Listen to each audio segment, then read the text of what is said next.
ഇന്ന് നമുക്ക് പഴം വെച്ചിട്ട് ഒരു വെറൈറ്റി ആയിട്ടുള്ളൊരു റെസിപ്പി കാണാം. അപ്പോൾ ഇതെങ്ങനെയാണ് ചെയ്യുന്നതെന്ന് കാണിച്ചു തരാം. ആദ്യമായിട്ടാണ് ഞാൻ ചെയ്ത് നോക്കുന്നത്. അപ്പോൾ ഈസി ആയിട്ട് തന്നെ നമുക്കിത് തയ്യാറാക്കി എടുക്കാൻ പറ്റും കേട്ടോ. അപ്പോൾ ഒരു തുള്ളി പോലും എണ്ണ വേണ്ടാത്ത ഈ റെസിപ്പി എങ്ങനെയാണ് ചെയ്യുന്നതെന്ന് ഞാൻ കാണിച്ചു തരാം. അപ്പോൾ അതിന് മുമ്പായിട്ട് നമ്മളെ വീഡിയോ കാണുന്നവർ വീഡിയോക്ക് മറന്നു പോവാണ്ട് ഒരു ലൈക്ക് തരണേ. അതുപോലെ തന്നെ നമ്മളെ ചാനലിന് സബ്സ്ക്രൈബേഴ്സ് കുറവാണ് കേട്ടോ. അപ്പം വ്യൂസൊക്കെ ഉണ്ട്, സബ്സ്ക്രൈബേഴ്സ് കുറഞ്ഞു പോവാന്ന്. അല്ല, കുറഞ്ഞു പോവല്ല, കുറവാണ്. അപ്പോൾ നമ്മളെ വീഡിയോ കാണുന്നവർ പ്ലീസ് ഒന്ന് സബ്സ്ക്രൈബ് ചെയ്തിട്ട് ഒന്ന് സപ്പോർട്ട് ചെയ്തേക്കണേ. അപ്പോൾ ഇതേപോലത്തെ വെറൈറ്റി വീഡിയോ നമുക്ക് കാണാം കേട്ടോ. അപ്പോൾ ഞാൻ അതിന് വേണ്ടിയിട്ട് ഞാൻ ഒരു പഴമാണ് എടുത്തത് കേട്ടോ. ഞാനിവിടെ 2 പഴം കാണിച്ചിരുന്നു. അപ്പോൾ അത് ഏകദേശം നല്ല ഒരു വലിപ്പമുള്ള പഴമാണ് കേട്ടോ ഞാനിവിടെ എടുത്തത്. ഇപ്പോൾ നല്ല അത്യാവശ്യം വലിപ്പമുണ്ട്. നിങ്ങൾക്കിപ്പം ചെറിയ 2 പഴമുള്ളതെന്ന് വെച്ചാൽ, അല്ല ചെറിയ പഴമുള്ളതെന്ന് വെച്ചാൽ 2 എണ്ണം എടുക്കാം കേട്ടോ. അപ്പോൾ ഇതാ ഞാനിത് ആ ഒരു പഴം ഇതേപോലെ ഒന്ന് കട്ട് ചെയ്ത് കൊടുത്തിട്ടുണ്ട്. റമദാനിനൊക്കെ നമുക്ക് എണ്ണയില്ലാത്ത പലഹാരം വേണമെന്നൊക്കെ തോന്നിയാൽ ഇതേപോലെ ചെയ്താൽ മതിയേ. അപ്പോൾ ഞാൻ മിക്സിൻ്റെ ജാറിലേക്ക് നമ്മളെ പഴം ഇട്ട് കൊടുത്തിട്ടുണ്ട്. ഇപ്പോൾ ഇതിലേക്ക് നമ്മൾ മുട്ട പൊട്ടിച്ചൊഴിച്ച് കൊടുക്കാം. അപ്പോൾ ഇത് നല്ല വലിപ്പമുള്ള മുട്ടാന്ന് കേട്ടോ, നല്ല വലിപ്പമല്ല, അത്യാവശ്യം വലിപ്പമുള്ള മുട്ടാന്ന്. അപ്പം ചെറിയ മുട്ട വെച്ചാൽ ഞങ്ങൾക്ക് 4 എണ്ണം വരെ എടുക്കാം കേട്ടോ. അപ്പോൾ അതാ ഞാനിവിടെ 3 മുട്ട എടുത്ത് ഒഴിച്ച് കൊടുക്കുന്നുണ്ട്.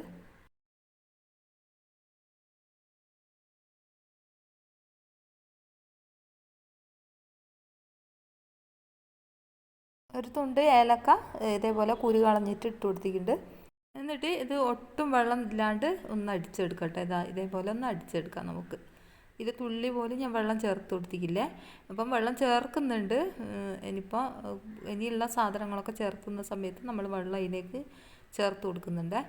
ഇപ്പം നമുക്ക് ഇതിലേക്ക് മൈദ ആണ് ചേർത്ത് കൊടുക്കേണ്ടത്. ഞാനിപ്പോൾ ഒരു 1.5 കപ്പ് മൈദ ചേർത്ത് കൊടുക്കുന്നുണ്ട്.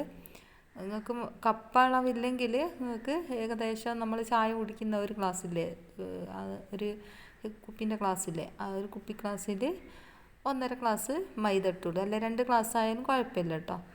ഇപ്പോൾ ഇതാ പാകത്തിനുള്ള ഉപ്പ് ഞാൻ ചേർത്ത് കൊടുക്കുന്നുണ്ട്. എന്നിട്ടാണ് മൈദ ഇട്ട് കൊടുക്കുന്നത്. അപ്പോൾ പാകത്തിനുള്ള ഉപ്പ് ചേർത്ത് കൊടുക്കുക. ഉപ്പ് കൂടിപ്പോകാൻ പാടില്ല കേട്ടോ. ഈ ഒരു റെസിപ്പിക്ക് കുറച്ച് മാത്രം മതിയാവും. കാരണം എന്താണെന്ന് വെച്ചാൽ നമ്മുടെ പഴത്തിൻ്റെ ആ ഒരു മധുരം ഉണ്ടാവും കേട്ടോ മുന്നിട്ട്. ഇനിയിപ്പം ഞാൻ ഈ ഒരു ഗ്ലാസ്സിൽ വെള്ളം ഇതിലേക്ക് ഒഴിച്ച് കൊടുത്തിട്ടുണ്ട്. അപ്പം ഞാൻ എത്ര ഗ്ലാസ് വെള്ളം ഒഴിച്ചെന്ന് ലാസ്റ്റ് ഞാൻ പറഞ്ഞുതരാം മൊത്തത്തിൽ. ഇപ്പം ഞാൻ പൊടികളൊക്കെ ഇട്ട് കൊടുക്കട്ടെ. കൊടുത്തതിന് ശേഷം ലാസ്റ്റാണ് കേട്ടോ ഞാൻ വെള്ളത്തിൻ്റെ കണക്ക് പറയുന്നത്. ഇതിപ്പം ചെറിയ ജാറായതുകൊണ്ട് തന്നെ ഞാനിപ്പോൾ 1 കപ്പാണ് ഇപ്പോൾ ഇട്ട് കൊടുക്കുന്നത്. എന്നിട്ട് ഒന്ന് അടിച്ചെടുക്കുകയാണ് ചെയ്യുന്നത്. എന്നിട്ട് പിന്നെ ഞാൻ കുറച്ചും കൂടി വെള്ളം ഒഴിച്ചിട്ട് ഒരു അര കപ്പും കൂടി ഇട്ട് കൊടുത്തിട്ട് ഒന്ന് അടിച്ചെടുക്കുകയാണ് ചെയ്യുന്നത്. ആദ്യത്തെ 1 കപ്പ് പൊടി ഞാൻ അടിച്ചെടുത്തിട്ടുണ്ട്. പിന്നെ രണ്ടാമത്തെ അര കപ്പ് പൊടിയും കൂടി അതിലേക്ക് ചേർത്ത് കൊടുത്തിട്ടുണ്ട് കേട്ടോ. ഇതിലേക്ക് 1 ഗ്ലാസും കൂടിയും വെള്ളം ചേർത്ത് കൊടുത്തിട്ട് ഒന്ന് അടിച്ചെടുക്കുക. ഞാൻ ഇതിൽ ഫുള്ളാവുമെന്ന് വിചാരിച്ചു കഴിഞ്ഞു കേട്ടോ. ഇതിപ്പം കറക്റ്റാണ്. അതുകൊണ്ടാണ് ഞാൻ ആദ്യം ഇട്ട് കൊടുക്കാൻ കേട്ടോ മൊത്തത്തിൽ. അപ്പോൾ ഇതിപ്പോൾ കറക്റ്റാണ്.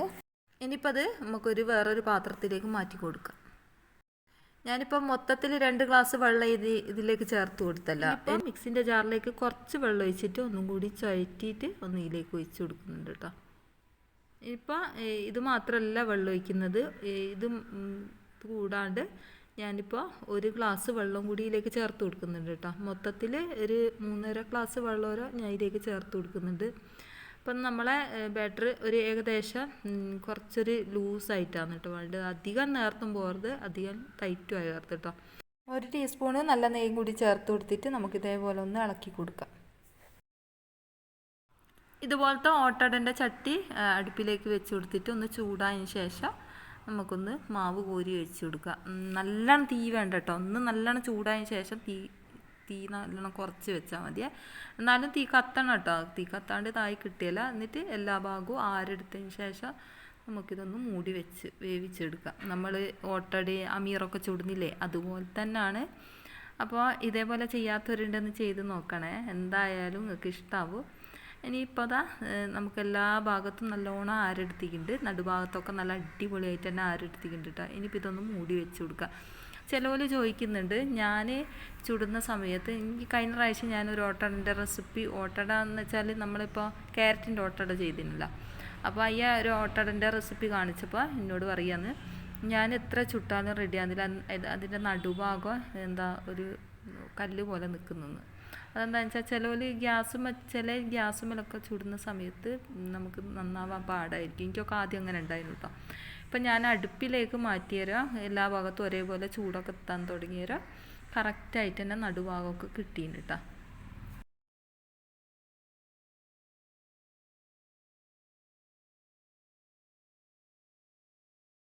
പിന്നെ നമ്മൾ ഓട്ടട ആദ്യമായിട്ട് ചുടുന്ന സമയത്ത് നമുക്കിത് ചെറുങ്ങനൊക്കെ പറ്റി പിടിക്കും കേട്ടോ, കുഴപ്പമൊന്നുമില്ല. അത് 2-3 ചുട്ടങ്ങ് റെഡി ആവും കേട്ടോ. ഞാൻ ഇടയ്ക്കിടയ്ക്ക് ഇങ്ങനെ ചട്ടി തിരിച്ച് വെച്ച് കൊടുക്കുന്നത് എന്തിനാണെന്ന് വെച്ചാൽ നമുക്ക് പുകയില്ലാത്ത അടുപ്പല്ല. അപ്പോൾ എല്ലാ ഭാഗത്തും ഒരേപോലെ ചൂട് തട്ടട്ടെ എന്ന് വിചാരിച്ചിട്ടാണ് കേട്ടോ ഞാനിങ്ങനെ തിരിച്ച് വെച്ച് കൊടുക്കുന്നത്. അപ്പം നല്ലോണം ആളി കത്തുന്നൊന്നുമില്ല കേട്ടോ അടിഭാഗത്ത്. അതിനോട് കാണിക്കാൻ വിട്ടുപോയതാണ്. ഒരു നേരിയ തീയിലാണ് കേട്ടോ ഞാനിത് ചെയ്തെടുക്കുന്നത്. അപ്പോൾ ഇതേപോലെ നല്ല ആരെടുത്ത അടിപൊളിയായിട്ടുള്ള ഓട്ടട നമുക്ക് തയ്യാറാക്കി എടുക്കാൻ പറ്റും. ഇത്രയും കാര്യങ്ങളൊക്കെ ശ്രദ്ധിച്ച് കഴിഞ്ഞാൽ.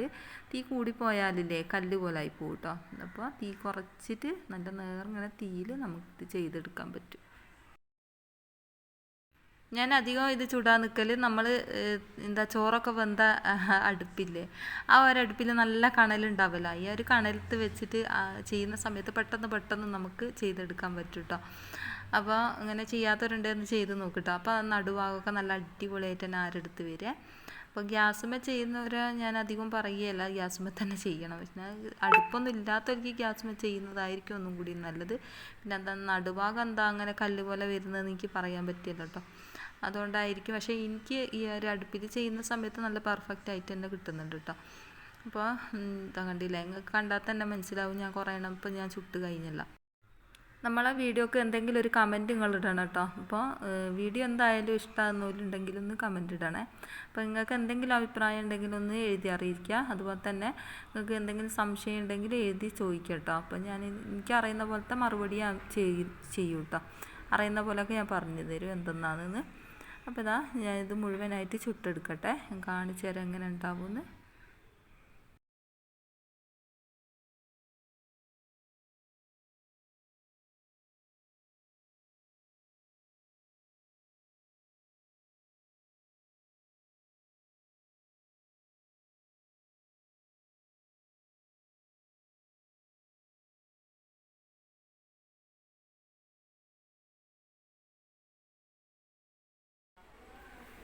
അപ്പം നമ്മുടെ ഓട്ടട നമ്മൾ ചുട്ടുകൊണ്ടിരിക്കുന്ന ഇടയിൽ കൂടി വന്നിട്ട് ഞാൻ ഇതൊന്ന് കാണിച്ചു തരുന്നത് കണ്ടില്ല. നല്ല സോഫ്റ്റാണ്, അടി ഒട്ടും തന്നെ കരിയൊന്നും ചെയ്തിട്ടില്ല കേട്ടോ. നല്ല അടിപൊളിയായിട്ട് തന്നെ നമുക്ക് നമ്മളെ ഓട്ടട കിട്ടിയിട്ടുണ്ട് കേട്ടോ. നമ്മളെ പഴത്തിൻ്റെ ഈ പഴം കൂട്ടിയത് കൊണ്ടാണ് കേട്ടോ ഈ ഒരു കളർ വ്യത്യാസം. മറ്റ് വൈറ്റ് കളറിലാണ് കാണേണ്ടത്. ഈ ഒരു കളർ മാറ്റം എന്താണെന്ന് വെച്ചാൽ ഈ ഒരു പഴം കൂട്ടിയതിനോ കൊണ്ടാണ് കേട്ടോ. നമ്മളൊട്ടും പഞ്ചസാര ഒന്നും ഇത് ചേർത്ത് കൊടുക്കേണ്ട ആവശ്യമില്ല. പിന്നെ ഈ ഒരു പഴത്തിൻ്റെ മധുരത്തിൽ തന്നെ നമുക്ക് കഴിക്കാം കേട്ടോ, തേങ്ങാപ്പാലൊക്കെ കൂട്ടിയിട്ട്. അപ്പം നല്ല സോഫ്റ്റായിട്ടുള്ള ഈ ഒരു ഓട്ടടൻ്റെ റെസിപ്പി മുഴുവനായിട്ട് നിങ്ങൾ കണ്ടെന്ന് വിചാരിക്കുന്നു. അപ്പോൾ ഇത്രയേ ഉള്ളൂ നമ്മളെ വീഡിയോ ഇഷ്ടമായിട്ടുണ്ടെങ്കിൽ അത് ആദ്യം പറഞ്ഞതുപോലെ തന്നെ ലൈക്ക് ചെയ്യാൻ മറന്നു. ഇനി അടുത്ത ഇതേപോലത്തെ വെറൈറ്റി ആയിട്ടുള്ള വീഡിയോ കൊണ്ട് ഞാൻ വരും കേട്ടോ. അസ്സലാമു അലൈക്കും.